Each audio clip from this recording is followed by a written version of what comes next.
Rolling past. Yes. All right, cool. Hello. Welcome to the Mostly Sorry podcast. I am your host, Joel Berg, Joel Jimenez, a.k.a. Mostly Sorry, a.k.a.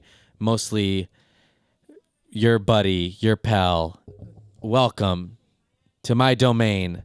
This is crazy, David. As you know, and as the listeners know, I do live at home. I did go out to my living room prior to recording and say, "Hey guys, I'm gonna record. Maybe just keep it down. Don't yell or anything. Nobody scream at each other. I don't want nobody getting smacked around in my living room while I'm in here." As soon as I press record, what do I hear?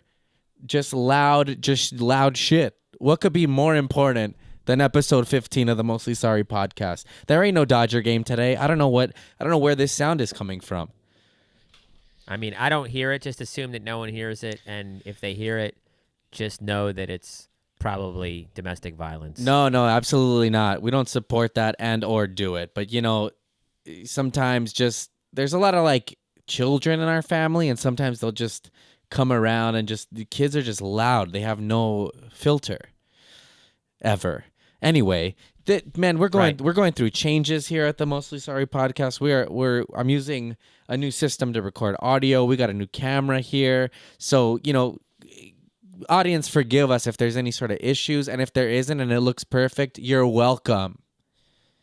You're fucking welcome. We'll get there. We'll find perfection eventually, but we're 14 episodes in, Joel, and we're not perfect people. We're not rich people, so we're just working with what we got. That's right. I think everybody appreciates that. It's like it's really more about the perspective that you're bringing than the equipment that you're using. And a wise man once told me, it ain't the equipment, it's the player. And today, don't hate the player or the game. We're here to bring you a podcast. Anyway, David, how are you? How's it going? I'm good, man. I'm good. Everything's good. I don't know. Yeah. Yeah. Middle of a pandemic, but yeah, great. I know. I'm feeling pretty good. I'm having a good day today. I mean, we were texting last night. The Dodgers had a fucking anxiety-ridden game, if you can call it that. I was like texting people like I wanted to puke, man. It was fucking too much. I couldn't handle it. I love it. I love it. I'm not officially a Dodgers fan. I'm adopted Dodgers fan. Yeah. Or whatever. I like the Dodgers because I live here. That's good. Brody loved the Dodgers. Oh, yeah. I like the Dodgers. I don't hate the Dodgers. That's good. I do appreciate. I don't know. If they lose, I don't care that much. Oh my God! Why would you even say that? This is the thing I wanted to. I get really superstitious around the World Series. Like I visibly get angry when people even just say those words. Like I know you don't mean it, and you don't really have this sort of. I mean it. They're gonna lose, bro. Dude. Oh my God. We might have to stop this, and I might have to scream into a bag. I hate when people say stuff like that. Like I did some podcast last week, and some guy said something, I won't even say what, and I was like, I started just fuming under my skin. I was just sort of roasting him the rest of the podcast because I was like, why would you even speak those words into existence? Anyway. I don't believe in superstition. And I don't either, but I get real weird about it. I mean, I do too. I don't believe in superstition, but when the Philadelphia Eagles, my favorite football team, played in the Super Bowl, in the NFC Championship game, they were getting smoked. And I was like, you know what? Maybe it's this. I was at a bar with like lots of TVs. I go, maybe it's this TV that I'm watching. I turned to a different TV, and as soon as I turned to that TV, they got an interception, pick six, and then they went on to crush the other team, won that game. And so I had to watch that game, and I had to come back and watch the Super Bowl on that TV. So yeah. I don't know. I guess I do kind of believe in superstition, but Yeah, I don't know how much I believe it until I don't. Where like I'll say this, I'm wearing the same clothes for every game. I have this like my blue Dodgers born and raised shirt, my hat, these black pants, and my blue PF Flyers, and I'm not deviating from that outfit during any game. Have they? But did you wear that game when they? It doesn't matter. Okay, it doesn't matter. It's a no. series. Actually, I'm trying to think. Damn. No, I've worn it I think I wore it the last win, and then since then I've had it. So the last 3 games now. I've had that on. Yeah. As of now, I mean, they're one game away from winning the World Series. They're clearly the more dominant team. They're the better team. So this is interesting. They're just a better team. You know, the Rays can hit home runs, but the Dodgers just have an insane lineup that can score runs. Well, I was all over thinking the about place. it today. It's like the Dodgers have never. I mean, as at least in my experience, there have been like times that they have been dominant, but I think as an overall, you can never say that the Dodgers are like a. I don't even want to have this talk right now because I feel like I'm putting bad vibes into the. I didn't even like what I was about to say. I'll just say this: they are my Go Dodgers. They are my go Dodgers. They're my version of the bad news Bears. It is. They are one of the most stressful teams to watch. Like, really, all they can say is like, "Well, this season we gave our fans less ulcers than we did last year." I would love to see a statistic of ulcers based on the Dodgers postseason sort of playing. It's crazy, dude. I was in my bed fully dressed under a blanket the other day. Like I couldn't take it, man. It was worse. It's funny because I saw a meme about Uncut Gems. Basically, people like saying, "Man, Uncut Gems is like so stressful," and then it's like Dodger fans be like, "We're used to this shit already," and it's like, Uncut Gems did fuck me up, and that is exactly what the games have felt. Right. Like right. recently. It's kind of a similar feeling, you know.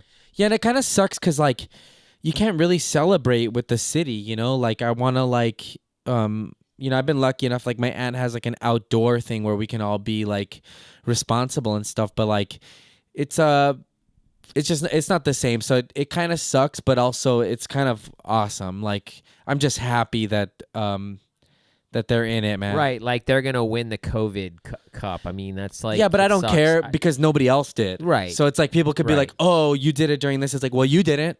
Where the fuck is your World Series at?" It still must feel good and fun. You know, I mean, whatever. It is feels what it great. is. I'm proud of the guys. I'm so It's- excited. And in their honor today, just special, my buddy Antonio with Wart Wrangler, the beer podcast, sent me some beer. And you know what? Fuck it. We're doing this later on in the day. It's 5:37. Here goes nothing. It's 10 a.m. Joel, quit lying to the people. I meant Brazil time. So Joel, do you have any other sports that you're that stress you out like that? I mean, I know you said you could barely enjoy the games because they're like close. They're good games. That was so fun. Oh my What's god! What was fun about it? It was. I'll say this. I texted multiple people. What's so fun about it? They're great games. Games are boring. I get it. If you're a fan of the team and it's like 12-0, Yeah. it's awesome and Oof. you love it. But there's nothing like a close game. There's nothing Yeah. like the opportunity to possibly lose is what makes it so good. Yeah, when it's like that nail biter. It's amazing. Like the games have been really competitive, really good. Yeah, I agree. I remember I texted multiple people last night. This is not fun. Like why do we do this to ourselves? But that's what makes it beautiful when it is fun. You know, it's like it's the time, man. It's been so long, you know, and it would just be great to get one because God knows how many years we've watched other teams like celebrate on our home field and stuff like that. It's like it's really rough. Another thing that comes with this is like the poser like Dodger fans. It really bums me out. Like the fucking Ashleys with their like pink Dodger hat. Like I don't really watch sports, but like it's like people will shit on LA year round until we start doing good in like a certain thing, and then they'll how many like I have a Lakers hat and a Dodger hat that I've worn year round for the last 5-6 years, whatever, and have been I grew up down the street from the stadiums. The Dodgers have been such a huge part of our lives, like growing up in Frogtown, and me and my friends and my family, and people would always give me shit, like before it'd be like, oh well, how about them Dodgers, or like, oh really, you're wearing a Lakers hat, like they suck. I don't know what else to do. What do you want me to do? Switch it up? Like change the fucking team that I was born into? Like you're born into your team. I can see I've had a few friends that have made some interesting arguments for them picking other teams, but really all you can do is like rock with the team that you're born into, and that's it, win or lose. Do you think I wear the fucking Dodgers hat because they win the World Series every year? No, it's where I'm from, it's what I rep, and that's it. And that's what you got to do, you fucking bandwagoners. I've seen. Oh, that's why I hate. Oh boy, don't get me started on the Clippers. I can't stand the Clippers, dude. In high school, there was a period where the Lakers like were not doing great, because it's a huge franchise, and then as soon as they sort of don't do well, all these people started like riding with the Clippers, and so I remember just being like, "Oh, you fucks! You like abandoned ship because of a bad season? Like, how dare you?" Of course they do. Of course they do. I mean, that's all sports. I mean, you think the Patriots are going to have as many fans as they had for, however many years once they start losing? Now that Brady's gone, and it's going to be the dark days, and then you see who the real fans are. Yeah, I mean, I think I've heard I think it's Sarah Tiana. I think she's talking about she was like a Browns fan or something, and then they were doing so bad that they had like extra tickets, and like people would leave the extra tickets on like the windshield of the cars in the parking lot because like people would just grab them. Like it was nobody wanted to go to those games. That's kind of fun as well, because tickets are always super cheap. When I lived in New York, I would go see the Mets all the time because they sucked so bad. Yeah. And the tickets were like, seriously, tickets were $5 to That's go see amazing. games. So it was fun. Yeah. And when the teams are really good, Dodgers tickets are cheap, but Yeah. baseball tickets can be cheap. Yeah, but I remember at the same time- back when I was a kid, I mean, you could get Dodger tickets for like $10-15 for like the top level. It was like, it's thanks to like those apps, you still can. If you wait till like an hour before the game, you can go on there and get like a $7 ticket. A lot of times, it's fun. Man. Here's a little hack, and since a lot of people aren't listening to this podcast, not like hundreds of thousands, we can say this. Well, what a dig. That was a dig. Sorry, it was unintentional diss. Yeah. Self-own, I think they call it. The kids call it these days. That was a self-own. But what I was saying was, if you go to the game, you go to StubHub, you buy like the super cheap ticket. Then when you get into the game, you look up the super expensive tickets and you go sit in that seat and you reserve the ticket, but you don't pay for it. You just put it in like your cart. Then by the second inning, it's not for sale anymore. So boom, there's a little hack for you guys. Wow, we might have to edit that out. That's a good one. I didn't expect that sort of. That's why I said that there's not like hundreds of thousands of people. Still, listening, honestly, still don't like it. Still don't like the way it sounds. The second time that you said it, it was self-own. You are part of this podcast. I was just saying I wouldn't share that with too many people, but since we have such a cool fan base, since we have such a cool friend base, I should say, is what I always say. Yeah. Since we have such cool friends that hang out on this podcast. My friend Vince from Berlin says he checks us out, and he says, shout out. It's a very chill podcast. He says he really enjoys it because it's so chill. So shout out to the chill people, the chill factor. Well, now I feel weird because I got a little angry towards the top. I started ranting, but I guess even my rants are chill. What do you mean? You didn't. You were just talking about how you were passionate about your team, and you just don't like people faking the funk. That's fair. Thank you. That's all I needed. Is just that's all I really need is self-assurance in life. I that's a really, how cool are the friends of ours that give us that on a daily basis when we're about to lose our minds and think like, what the fuck are we doing? And since this pandemic, I've felt that literally every day. Like, what is the there is some fun in figuring out what the path is going to be for the next few months, but then it's also tinged with fear, and it's very I don't know, it's interesting, man. It's but then that's also what makes like the games now so fun is like it is a little semblance of like regular life. Like it's so fun to watch like with family and stuff, and like It gives us a little bit of like something to hold on to, it's God, I don't we're going to podcast when this series is over. I don't even want to talk about like the other things that could happen in this World Series, but what do you mean, like them losing? Stop.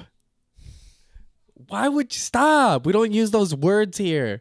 It's a family show. I'm just kidding. No. This is my crazy superstition. I'm gonna just assume that since you're in another room, that your vibes are not. They can't reach the room that I'm in. Their audio Okay, well, look, in my I'm ear. just gonna say this. I like the game so much that I hope that they go to at least a game 7. I hope they lose the next game Nope. at least, right? Oh my dude, fuck you, dude. Fuck you. No, I hope Come they. on, Joel. Nope. We I- love the Dodgers so much. We need a game 7. No, dude. we They gotta don't. lose. Nope. They gotta lose. Dude, stop. gotta lose. Dude, I hate this. I hate all of Heart-wrenching this. fashion. Okay, I'll stop. I'm fucking I with you. honestly, honest to God, I hope they come out swinging tomorrow and we send fucking Tampa They Bay will. back to the fucking Yeah, they swamp that they came from. They're gonna smash them. It's gonna be great. They're gonna smash them. You know what's funny? Um, I hate the negative stuff, but then I also hate the positive stuff when people are like, dude, they're gonna kill it. I go, don't say that either. I'm a nutcase, is what I'm realizing. And that's what everybody I mean, else. the reality is we'll see what happens. It could go either way. Really, Well, I I, was mean, t- they're the better team. They're playing way better. They're the better team. They've consistently played better. It's just baseball it's a game of slim margins. Yeah. So the ball has kind of like really kind of bounced the Rays' way. It really bounced that. I mean, they were one strike away. Man. And I forget who it was, but like in the 9th inning, one guy blooped to like left field, and then you could see that he kind of gave up on it just because he was like, all right, it's just a single. Don't let me like Yeah. overdo it, and kind of. He could have made that play. The game would have been over. Yada yada yada. I mean, you didn't have to have the error at home. Yeah, The that was pitcher could have rough, been covering dude. behind the plate. I mean, there were so many things that had to happen, and that's sports.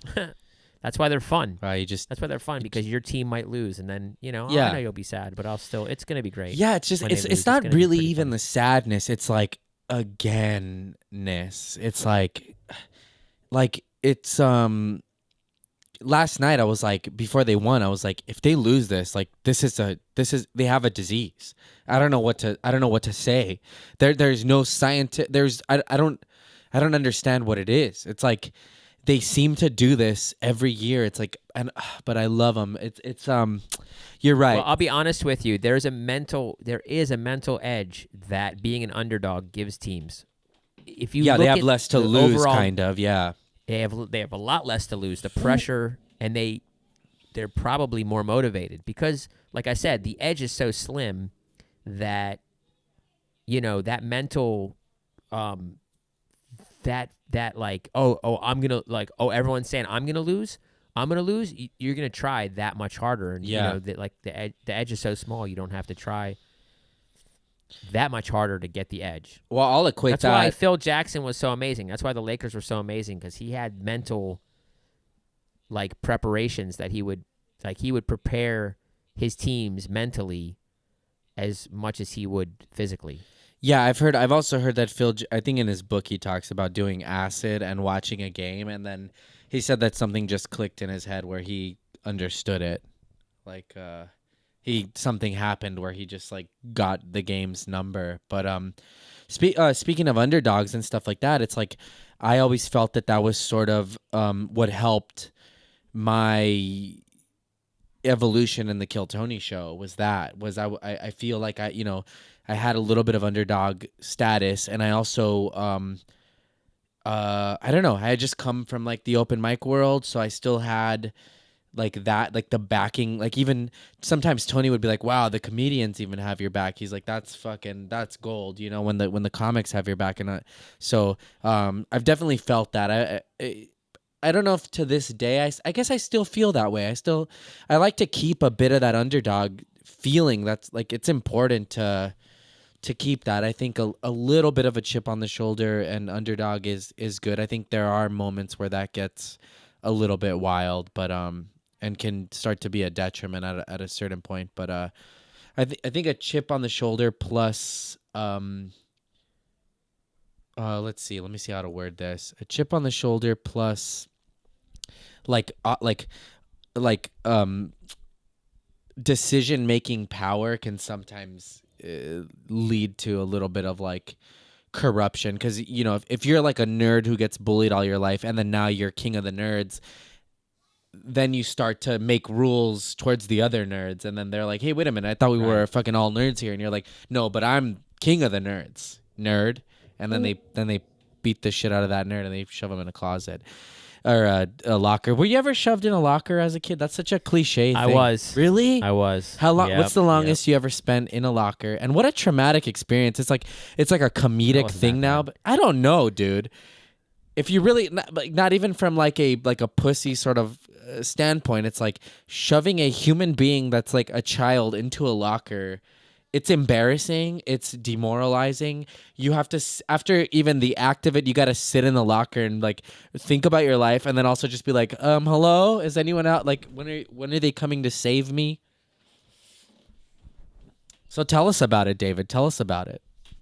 Well, I can say this. I was picked on a lot when I was a kid. I, was alive in the 80s when the whole nerd thing was really kicking off. Mm-hmm. I had these same glasses when I was a kid, so I fit the nerd profile pretty heavily. I was in the advanced math classes and shit like that from Damn. an early age. Well, Humble brag. also, yeah. real quick, if you had those same glasses as a kid, I mean, you were a trendsetter because now those glasses are cool. So like they didn't even know that you were gonna have the cool yeah, glasses. but it's like skateboarding's cool too. But I still got my ass beat for skateboarding too. And it's Yeah. just I mean, I'd like if I feel good about it in skateboarding because I feel like I paved the way. So a lot of times people, and I feel like skateboarders kind of get that. They'll see you and be like, "What up, OG?" yeah, But like hipsters don't give you any credibility. They just they'll just think you're a hipster too. They'll be like, "Look at this hipster." And That's be like, true. Bro, I've looked like this since I was 8. yeah. So Damn. I haven't changed at all. I could show you pictures. I swear to God. Gray hair and I can show you everything, pictures. dude. Yeah, everything. Gray hair, mustache. I love it. So anyway, I was like, I got picked on a lot in school. Like, kids used to chase me home from school, off the bus, pretty much every day. I shared the bus with some private school kids. There was like a Catholic school. I went to a public school. It was in the suburbs. They were all like, these Catholic school kids, these like whitey. So they were busing you Kinda. guys in from your neighborhood to 2 separate schools. Right. Wow. And then the Catholic school kids used to call me Jew boy and chase me home from school and like, they wouldn't like beat me up. They wouldn't actually catch me, but they were like older than me. So they'd be like on the bus, they'd be like, what's going to happen when we get off the bus, don't you? We're going to catch you and whatever, make you eat your own underwear or whatever they say. Jesus Christ. Did they wear did they wear brutal. uniforms? Yep, they were. That's why they couldn't catch you, man. They had the No, the they could shitty have uniform. caught me. Oh, never mind. Well, They could have caught me, and I knew that. And it's weird because every day I would like get away from them, and gotcha. but I would run my ass off because I was like, well, I guess if they're gonna catch me, they're gonna catch me. But anyway, yeah, I Damn. got picked on a lot, and so yeah, when I ran track. I used to try to play sports when I was a kid, even though I was like really bad at every sport. And I ran track, and I was running track. And there was like I was like in 7th or 8th grade, so like 12, 13, something like that. And there was an older kid, and my last name's Deary, and he's like, "What's your last? Is your last name?" Someone said your last name's Deary, and I was like, "Yeah." And he was like a senior. He was like 17 or 18. He said, "Is that Irish?" And I was like, "Yeah, my dad's dad is Irish. Yeah, it's an Irish name." And he goes, "Do the Irish jig." Jesus. And I go, "What?" He goes, "Dance the Irish jig, bitch." And I was like, "I don't know the Irish jig." And he was like, "What? What kind of fucking Irish dude doesn't fucking know the Irish jig?" And that was it. It set him off. He was like, you know what happens to people that don't know how to do the Irish jig? And the lockers in our gym locker room were really wide. They were like wide enough to fit a person in, Thank God.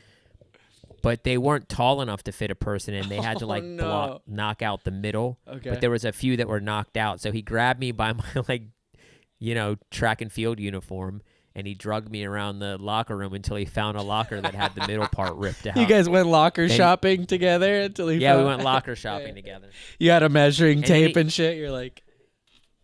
Oh no, I fit in quite easily. It was the first time you fit in. That's what I heard.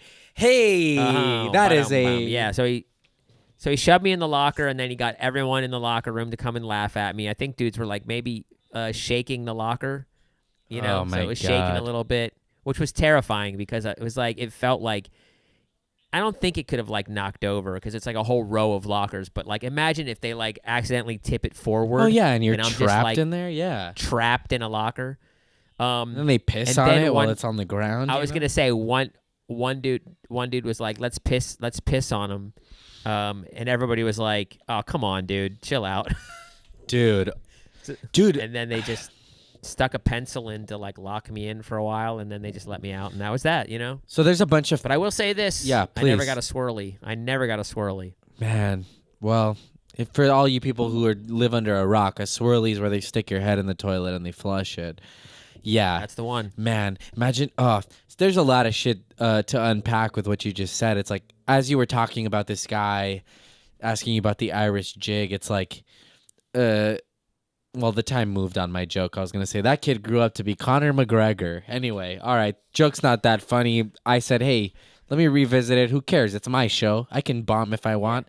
All right. Yeah. Then the next thing was like, I was thinking deeply as you were saying that deeply. How deep can I really think at this moment? By the way, this light that I have lighting me right now, I hate it. I feel like I'm under investigation or interrogation. And you know what? Maybe I am. Maybe you guys are interrogating and investigating. And to you, I say,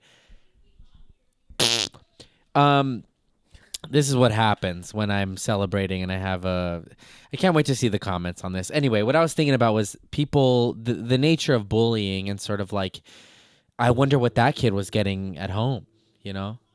Was his dad beating him to learn the Irish jig? Yeah, probably. Yeah, probably. To be honest with you, he was kind of like a rough kid, like fought a lot. Definitely. Yeah. Was, I think about all my bullies. Troubled youth. Yeah, I think about youth. I think about the kids who bullied me, and I'm like, now that I'm older, I look back and I'm like, damn, like I can see all the signs of like why they were doing it. It's didn't know dads or whatever, like parents that worked all the time, so they like were kind of latchkey kids and were just able to hang out later than most of us. They didn't have to come home at a certain time and would end up in more sort of crazy situations. So now my heart goes out to them, and I feel really bad. Did you get bullied? Tell me about the worst dude. bullying. Tell me about the worst bullying that you ever got. Ah, this is so interesting. I don't even think that was the worst bullying. No, I I mean, to be honest you know, with you. to be honest, now I look back and I was able to talk my way out of a lot of stuff. Like, I was that more than anything. Like, now I look back and I'm like, oh, no one ever said, hey, you're funny, you should be a comedian to me. Like, no one ever. That's not why I did stand up. So now I look back though and I'm like, oh, I've always had sort of a way with words. It saved me a few times from getting the shit beat out of me. Like this guy, I may have told this on this show, but this guy was gonna beat me up one time in front of my English class, and I ended up talking my way out of it and ended up being friends with that guy. And then the next day, that guy beat the shit out of some other kid. And this other kid had bullied me too, man. So okay, let me see if I can figure out a way to tell this story.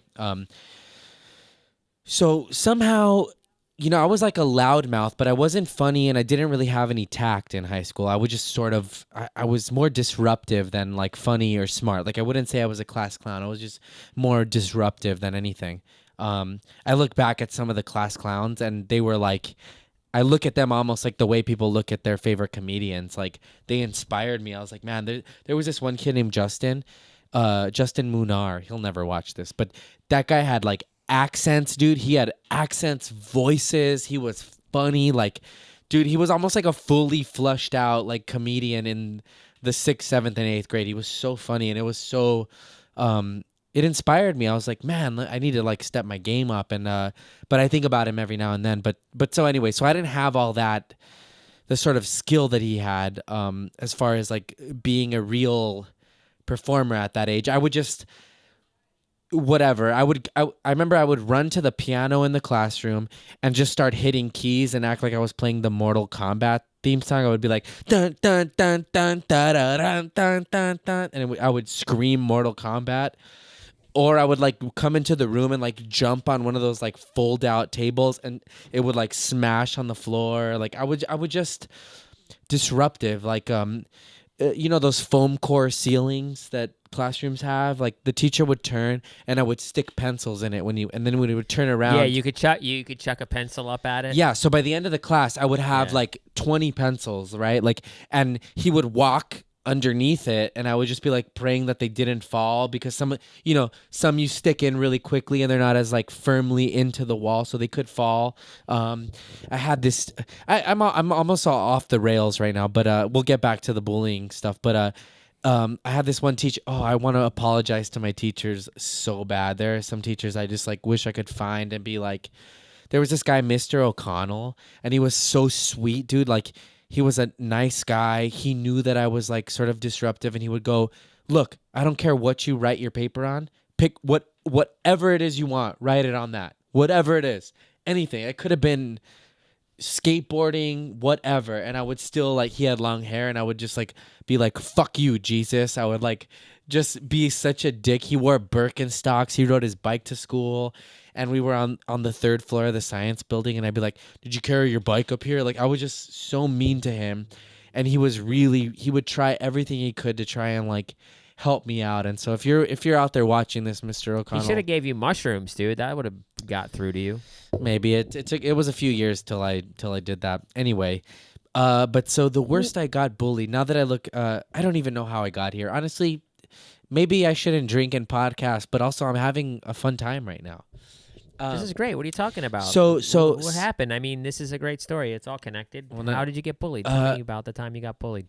So I basically had the same bully from like when I was really little till high school. Same guy. What was her name? Never mind. You said guy. Forget it. Well, you don't know what she identifies as now, and honestly, I'm offended. Anyway, no, it's so I talked my way out of a lot of ass kickings. I had a few sort of fights, like, but I don't remember ever really like getting my ass like beat. It was a lot of like mental shit. Like, they would fuck with me like mentally, and most of the fights I got into were more like wrestling matches, like, like grabbing, like almost more like a grappling sort of thing than like. I don't really remember ever getting like punched in the face.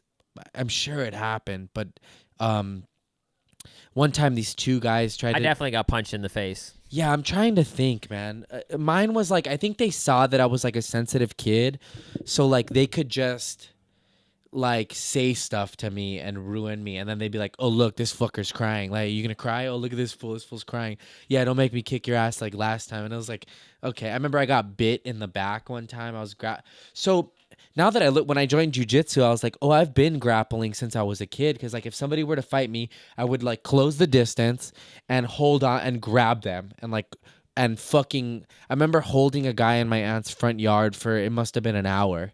He was like, let me go. And I remember almost like you see on the Discovery Channel, just like I was holding with my animalistic, all of my being, because I knew if I let him go, he was going to fuck me up. And so I had him like in a chokehold for what felt like an hour, dude. It might have been like 20, 30 minutes, but I remember it was 6 minutes, I'm sure. No, it was longer than that, dude. That I know.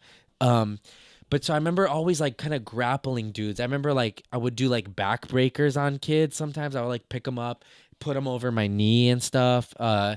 And a lot of times, here's the thing, people don't know this. A lot of cholos or like thuggy kids in my hood, like if you grab them, they'd be like, "Hey, fool, no wrestling, dog, no wrestling." And you're like, this is a street fight. What do you mean no There ain't no rules. What are you, a nerd? Anyway, but I would like. They thought wrestling was gay or what? Kind of like they wanted to like box, and I would like they wanted to fight, and I would grab a lot, and they would be like, "Hey, no wrestling, dog, no wrestling." I remember that distinctly. Like I remember hearing that shit. You should have been like, "I'm not wrestling, man. I'm trying to kiss you. Come here, baby. Oh Give my me a kiss." god, they would have fucked, dude. If my bullies saw the shit that I do on Kill Tony, all of their thoughts of who I was as a teen or a kid would be like, "Yeah, we knew it." I'm gonna try to find them. I'm gonna try to find your bullies.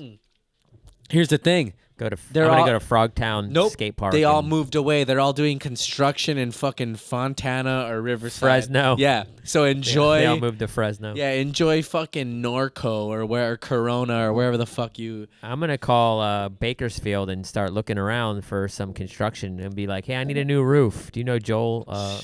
Never mind. That's not. Believe me, that's not what they called me, and I won't say what they called me anyway.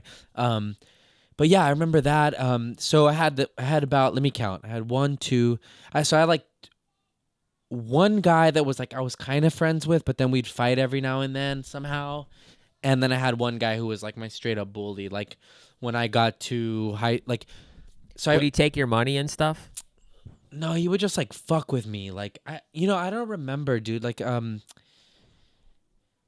Yeah, just like say shit and like little constant little things, Yeah, not like just beating your ass every day. yeah. I'll say this, like I Like flick your forehead or something. like That. constantly, like Right. just all day, Slap you upside the head. Yeah. Yeah, and I would just sort of like take it and just kind of like just like breathe and like let it like let him not really let him know it was getting to me, and then I would inevitably sort of like when you get angry and you're like what, and you start to like that little tear up when when anger meets sadness. And you're just like, and you start like kind of just crying and stuff, and then they'd be like, "Oh, this fucker's gonna cry! Like, fuck this fool's crying! Oh, don't." I remember one guy saying that, "Don't make me fuck you up like I did last time," and I was like, "What do you?" Anyway, also I had an older brother who's a scary dude to this day. Probably I could beat him up now because he's old. Shout out to Marquise, but one time this kid bit me in the back. And my mom said I had like a doorknob of skin, like because I was holding him. We were wrestling, or we were fighting, and I grabbed him, got him on the ground, and I remember holding him. The only thing he could do was bite me to let him go. So he bit me on the back, and my mom said I had like a doorknob of skin, like on my back from where the teeth were around. And my brother like went to their house, whatever, next door. He lived next door to me, this kid. And my brother was like, he had a brother, and then my brother like fucking got nuts, right? And so the kid like had to like apologize or whatever. But it was like that was another thing. Like, oh, you're gonna call your brother shit? Like that becomes another thing they make fun of you for. I remember one time hanging out with these kids, and somehow, kids get ugly like fast, like. You'll see it when you notice, like, when chimps get crazy and, like, like you'll watch, like, documentaries where the chimpanzees sort of turn on one chimp and start to, like, kill the chimp. They'll be all friendly and then they start to fuck with the chimp. Like, I was hanging with these other chimps. And that's what's going to happen one of these days on Kill Tony, right? Yeah, all the chimps were going to turn on Tony. I mean, I don't know about that. I've thought about like people snapping, and for a little while after Jeremiah got attacked one time in Austin, I was like, I'm gonna have to be the protector. I was like, if anybody fucks with my friends, I'm willing to just, I may be scared or whatever, but I have to throw myself out. I have to, whatever, grab a cymbal stand. I have to swing it at this guy. I need to save my friends. Don't lose your train of thought, but it is true, right? On Kill Tony, like it is true that like. There's always this kind of level of it's like Joker. Paranoia. It's like Joker or like right, it's right. like the one loser. I mean, it's like after that guy killed his girlfriend, I was like, oh fuck, or allegedly killed his girlfriend. Allegedly. I remember being like, oh fuck, like I went back and watched what I said to the guy because I was like, I roasted. What if like I'm next? I don't know, dude. I've roasted people. Do you and have I'm a balcony? No, I don't, unfortunately. I guess that's one of the perks of being broke. Yeah, you don't need a... Yeah, you're good. You don't even have a second story on your house. Anyway, so these guys, I did get fucked with.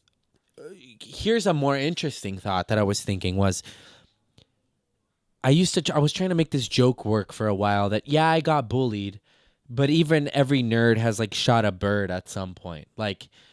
I got bullied, but I also, because I felt powerless, there were times where I flipped it on people with less power than me. And I feel really bad about that stuff. Like, I did stand up for a lot of kids, but there were times where maybe, and of course my bullies were probably getting it at their home. So like, whatever you're getting, you turn on other people. And like, I'm not proud of it. Like, those are some of the things that I really dislike about that I did, but they are sort of these classic stories that we hear through childhood and sort of coming of age tales is like I got messed with, so I definitely looked for my opportunities at times to like mess with people that maybe had less power than I did, and like that sucks. I didn't back then, but I beat the shit out of 10th graders right now, like any chance I can get. Well, that's cool. They deserve it. I mean, what the fuck? They don't even know what good music is. I'm kidding. Finally, I can finally beat up a 10th grader. We can't stop bullying now. You know what I mean? Yeah, can we talk about Kanye on Rogan? Oh yeah, that's something we can talk about for sure. So, But yeah, yeah. wait, before you do that, check the camera and Yeah. maybe restart the Oh camera. yeah, let me one more check. I time. think we're good for right now. But I think we got it. How long have we been going anyway now? Like about 40 minutes? About 40 minutes. Okay, let yeah. me do a clap real quick. Here we go. Here's the clap. Third clap. All right, new camera, new business. We're trying to figure all this shit out. So here we are. But yeah, I wanted to talk a little bit. I didn't watch the whole Kanye on Rogan thing. I watched some clips and I think I got the gist of like what it is. It's kind of crazy because it's interesting that somebody could be such a genius musically. I guess it's not. But is he a genius musically? Like, let's talk about Okay, that. okay, that's Like, a fun do talk, you really yeah. think he's a genius? What's so genius about him? Yeah, you're right. I mean, I'll say this. I say he's above average. He was above average. I don't know, man, because he is he does have. Here's why I would say genius is I think he has.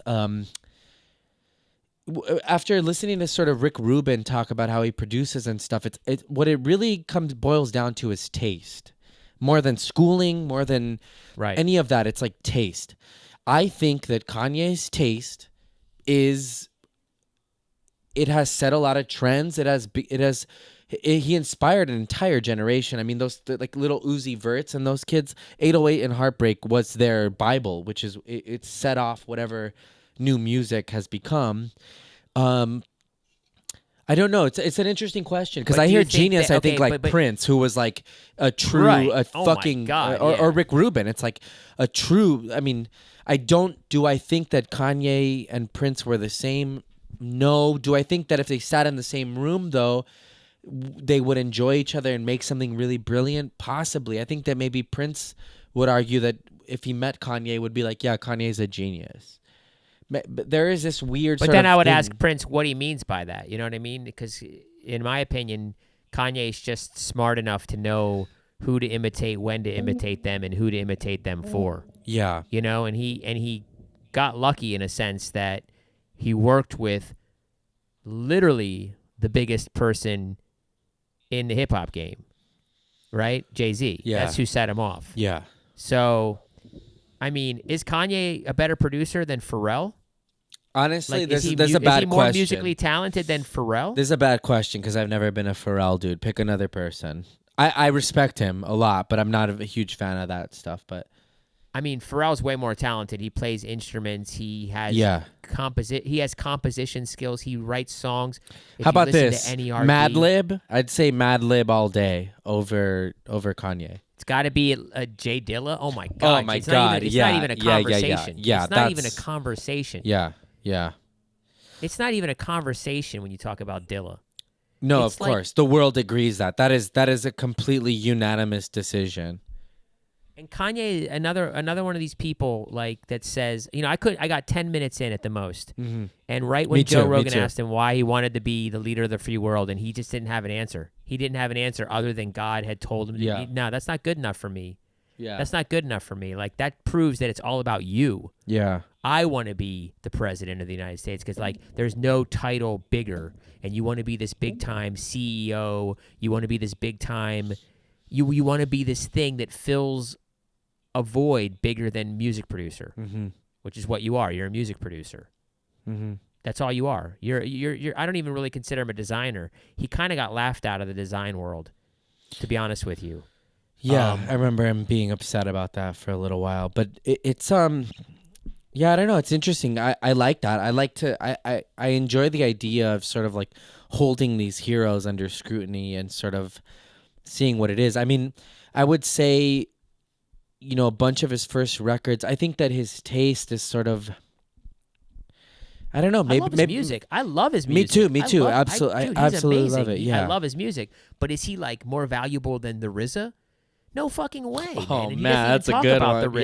Yeah, I know. He doesn't even talk about because like I know where he Damn. pulls his resources from. Yeah. I know. Yeah. Like not to be like arrogant or something like that. But No, like, when no, he you're a made- hip hop fan. You know where a lot of that shit comes from. I know. And I'm a music fan. Yeah. I listen to EDM music. When he was getting into when he was sampling Daft Punk, I knew he got that shit from A-Track because I was already an A-Track fan. I was already listening to like all that like Diplo, Fool's Gold, Yeah. kind of like EDM, like Justice. So he came with this like, oh, I'm this guy who does this and that, and it's like, no, you're not that guy, bro. Your DJ is that guy. Yeah. He couldn't even give the credit to his DJ. Like, that's what I don't like about the dude. You know what I Yeah. mean? He it's all about him. Well, I'm I'm a voice of a generation. It's like, what do you mean you're not? Yeah, you think you're not? I'll bring up the fucking patron saint of this show is Chuck D. Chuck D was the voice of a generation. Thank you. Yeah. Thank you. Yeah, that I could never, and I've never even heard him talk about Chuck D or any. It is this sort of I've never heard him talk about self-absorbed- anybody. I've never heard him talk about anybody except Da Vinci and all these Yeah, names. Walt and he Disney, does that Nikola shit. Tesla. Yeah. He does that shit. He'll learn about someone like Basquiat, Yeah. and then the next day he'll start dropping Basquiat in every interview he does, talking about like, I'm like Basquiat. I'm the Basquiat. It's like, dude, you just learned about that guy 2 days ago. Yeah. I guarantee it. Like, Man. and there's nothing wrong with that. There's nothing wrong with like reaching out No. towards influences and trying to learn about culture and artists, but equating yourself to that person in every scene and trying to fill the void, that just be yourself, bro. Like, Yeah, for you're sure. not bigger. You're not bigger than yourself, and that's I have like his ego, and I'll say this: his ego, he's lost the streets, man. I mean, they're not fucking with him. Like, if you gave the streets the choice of Kanye or Nipsey Hussle, like all day they're riding with Nipsey, or it's like there are people. I don't know. Tupac was the voice of a generation. There are people who are Tupac was yeah because it's like Kanye's kind of a hypocrite. You know what I mean? He's like, 1 second slavery is a choice, next second he's trying to sell you a shoe for like $7,000. You know what I mean? It's like he's selling you a T-shirt for like $400. So he's like making fun of yeah. you, But the the consumer. other thing is, like, I'm also sort of like putting the mental health aspect in there. It's like, this will be my mental health minute today, is to talk about Kanye. It's like I also just sort of my heart wants to sort of understand these dudes on another, where I'm like, but I don't know, maybe us as a culture, we've given too much sort of points to mentally ill people, and we sort of, I think a lot of times we mistake mental illness with genius, and it's not to say that they're not the same thing, but I think a lot of times we equate somebody with demons with genius, and it's maybe that person is not genius, they just have demons, and we're almost sort of trying to convince ourselves that it's okay. We're trying to convince ourselves that it's okay to watch this train wreck when because we're not helping this person. I mean, we've watched it time and time again with like artists that we've ultimately led to the grave, by enabling this sort of like just crazy behavior. I hate to use the word crazy because I know that it's for lack of a better term, this sort of like sick behavior. It's weird. I think that sickness can bring a lot of genius because you're maybe more in touch with the dark side of things. And to me, my favorite art is always that, but it doesn't always have to be that. I know, I see comedians who are relatively healthy who make really good shit, and almost, I'm not like this because I enjoy getting lit and I like altering my mental, but I almost feel like sometimes being sober for some people is almost more, this is so cheesy, but almost more of a high, because they're feeling everything with like every edge possible, where I'm definitely numbing parts of myself at times to not feel that, where like somebody who is sober doesn't really have that option, so they pour all of that into their art. I don't think that has anything to do with art, though. I mean, everyone's different, Some people get drunk. Some people, dude, art is an individual thing, and That's we true. have to like understand what the word genius even means to like really define anyone. We've as a watered genius. that What does it down, even right? mean? We've watered down. Yeah, we've completely watered it down, because to me, genius means using concepts that no one has ever heard of, like literally creating new things. When you talk about like John Coltrane and the circle of fifths in music theory, talk about Einstein, the theory of relativity. Like he's building off of other people's things, you know. And you talk about Rick Rubin, you know, using drum machines and samplers in a way that no one had ever used them before. Guitar, all of that. Kool Herc, yeah, the people who create guitar, you know what I mean? And you know, it's hard to even define the word genius, you know. So to call someone like Kanye West a genius, it's just like, why do you define yourself as a genius? What makes you a genius? Oh, you can design clothes, you can design sneakers. So what? You work with Adidas. I mean, what's so hard about that? You have money. Yeah. It's not that hard. What did you do that was like so crazy revolutionary that I'm supposed to be amazed? Like, I just don't see it. I don't see it. I don't think Michael Jordan's a genius. Okay, let's name 3 people each that we think are geniuses. We'll wrap this up. I think we're almost like at an hour, right? Let's I think Daniel Johnston is a genius. Yeah. In a sense, but he was just you know, insanely bipolar. So okay, I think instead of naming them, let's have this discussion. Yeah, I know. Okay, because I immediately when you say this, I start thinking about like people. I'm like, you know, was Kurt Cobain a genius? No, he would just sort of like there's revolutionary. I don't think Prince was a genius. I don't really use the term genius lightly. I think Prince could maybe be like used on like a scale of like almost like nearing like spectrum sort of thinking, where with like a high IQ. Like, are we using a scientific sort of no? Are we using a graph of like scientific like of numbers of like, you know, where this person's IQ is, like what? But yeah, I guess to me, accomplishments and sort of like IQ do not equate genius, you know, because there are people who maybe have a really bad IQ, but what if they're... I think I contribute. I mean, I don't like IQ as a measurement. I don't think it's a real measurement. Yeah. But I do equate genius with... I equate genius with the ability to learn and use tools in a way that no one's ever used them before. Okay, I got one. Elon Musk. Do you think he's a genius? I don't know him that well, but I would say that... Oh, that's too bad. You really got to hang out with the guy. He's fun. No, I don't know his accomplishments. I know PayPal, and I don't consider that genius. That's just like... I mean, maybe it's genius, actually. I don't really know the year that it came out, but he seems like he's pretty up there, to be honest with you. Yeah. He seems pretty revolutionary. That's what I'm some thinking. of his ideas and concepts. Yeah, Do you think Chuck D is a genius? No, definitely not. Okay, no. So I get what you mean. So what's another word that we can find for like these people? I mean, a musical savant. I mean, yeah. I guess you could say musical genius. You could say, you could say genius. I get what you're talking about. No, I know. I like this talk. I think it's really interesting. Probably the closest. I think Jay Dilla's the closest that I would consider genius. Yeah, I get that. In terms of like music stuff, because just his concepts and his ideas were so... I mean, literally, when he first hit the scene, people were like, they hated him. Yeah, they hated him because he was like so... You know, everything that they praise him for now, not everyone, obviously, but real music heads were really into that guy. People like Q-Tip and people like Q-Tip and Questlove and people who really were on a high level and just could see what he was doing. And regular people were like, this shit is weird. It sounds off. I've heard famous people even say that same thing. Like, I can't remember the names exactly, but them being like, I didn't get it at first. Like, even like really high esteemed people did not understand it.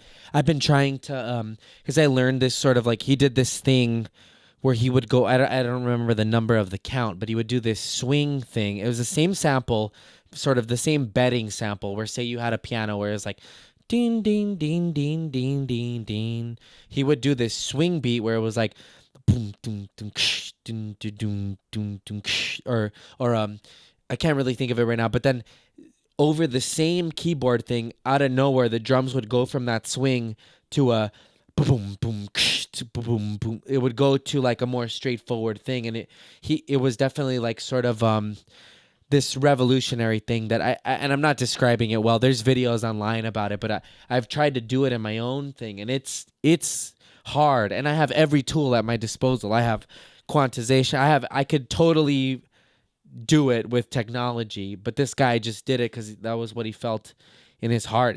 He was painting from basically a clean slate in a weird way, and with also Yeah, when super you can't go primitive back tools. and like when you can't go back and like look at anyone else's things, like when you look at John Coltrane's music, you can't. You got to go into like really obscure Indian music or something like that, and then even on that, it's like, okay, I guess he's like that's where he's getting his inspiration, but it doesn't really connect. You know what I mean? And if you look at Dilla, okay, maybe he's on that like electro, German, Kraftwerk kind of. Yeah. I've heard. Yeah.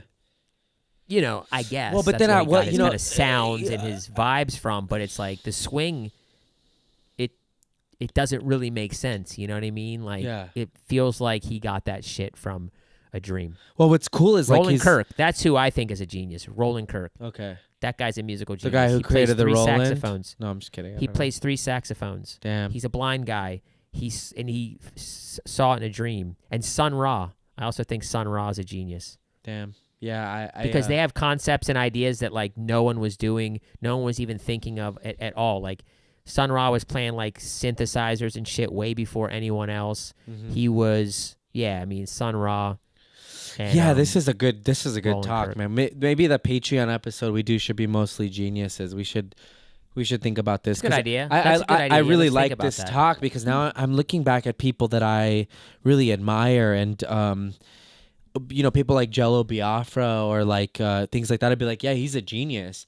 But I think we are sort of trying to redefine like what that word means to us and really what the concept is of like inventing this new thing that's never been done before. And maybe just as a society we've used the word a little too frivolously now to just sort of mean like somebody who's really badass and really good at what they master. do. Yeah, a master. Like someone who's a master, Yeah. like a master, a Mark Gonzalez. I mean, that's a master. Yeah. Mark Gonzalez is a master skateboarder, man. When Would you say watch him Rodney skateboard. Mullen is a genius? Oh, God, he's a master. Oh, my God, he's a genius. Yeah, I think Rodney Mullen's a genius. Yeah. Well, but Rodney Mullen did do But it's some hard to genius say, though, techniques because he created the double kick. He did innovate. Is innovation about what Rodney- makes Yeah, it's interesting. Something about Rodney Mullen. But then you don't know. Is he a genius or is he a master?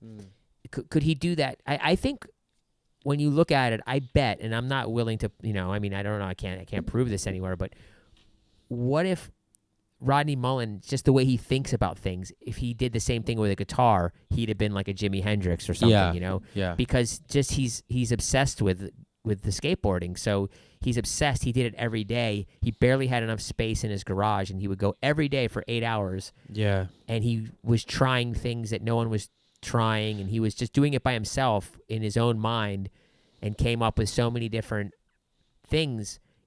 He created the Ollie. I mean, Yeah. That's got to be up there, man. I would say yes.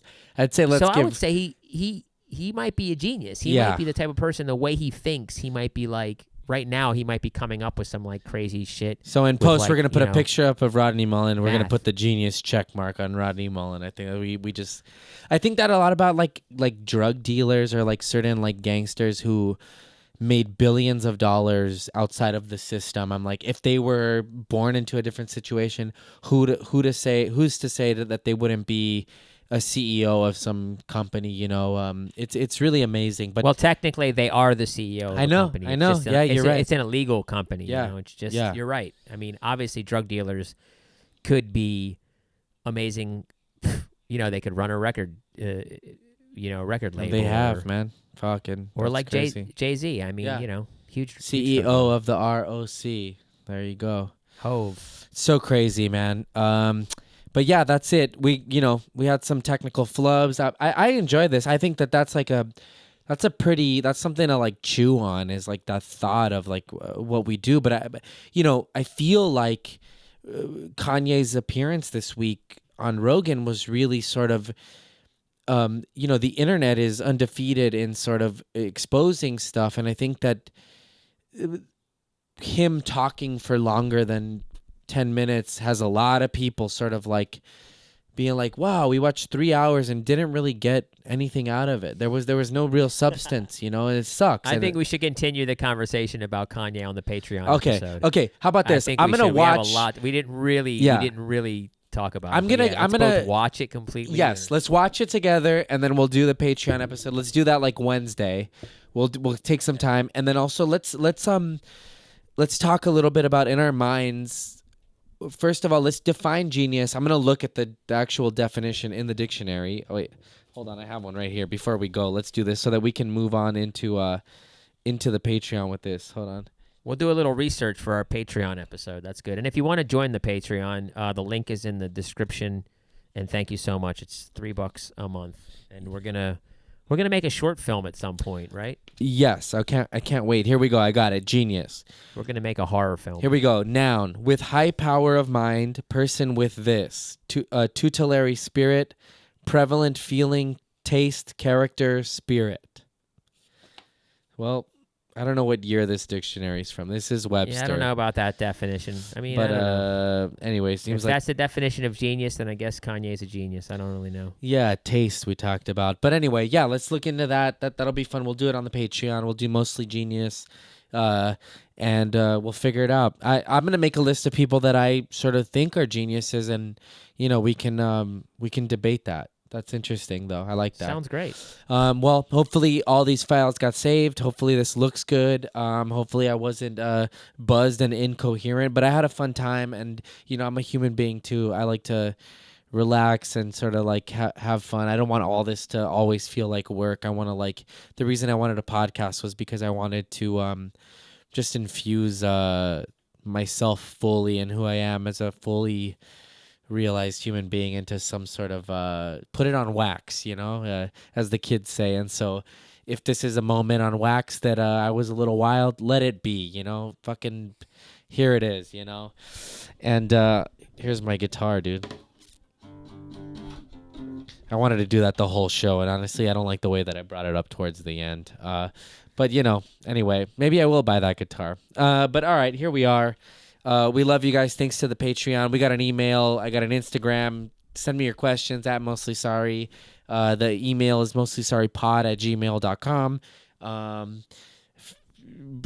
Deary looks like, here he is. You look like you were laughing at me, but I'm going to take it as a joke. I'm laughing at you, bro. I'm going to put you in a locker next time I see you, bitch. And then piss on me? I'm not gonna go. Come on, don't go. I'll pay you extra. Anyway, all right. Well, all right. We love you guys. We'll see you next week. Later.